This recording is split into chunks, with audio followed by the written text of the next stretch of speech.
এবং শুভেচ্ছা। বইয়ের প্রতি তাদের ভালোবাসাই আমাদের প্রেরণা। আশা করি সামনের বছর আবার আপনাদের সহযোগিতা আমরা পাব। আসুন ঘণ্টার ধ্বনির সঙ্গে সঙ্গে সমাপ্তির মুহূর্তটিকে উচ্ছ্বসিত সমবেত করতালি দিয়ে স্মরণীয় করে রাখি। अंतर्राष्ट्रीय कोलकाता पुस्तक मेला इस बार के लिए विदा लेता है।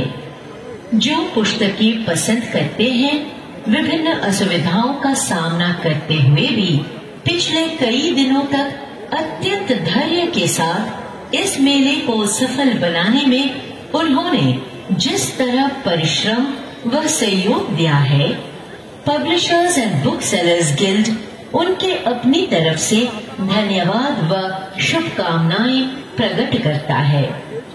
पुस्तकों के प्रति उनका प्रेम व लगाव हमारे लिए प्रेरणा का विषय है। आशा है आगामी वर्ष भी दोबारा हमें आपका सहयोग मिलेगा। आइए समाप्ति पर्व के इन क्षणों में तालियों व हर्षोल्लास से आएं। The International Kolkata Book Fair comes to a close. The Publishers and Booksellers Guild extends its heartfelt thanks and best wishes to all those who have joined hands with us for the last few days, making them truly memorable. We hope you will be with us once again next year.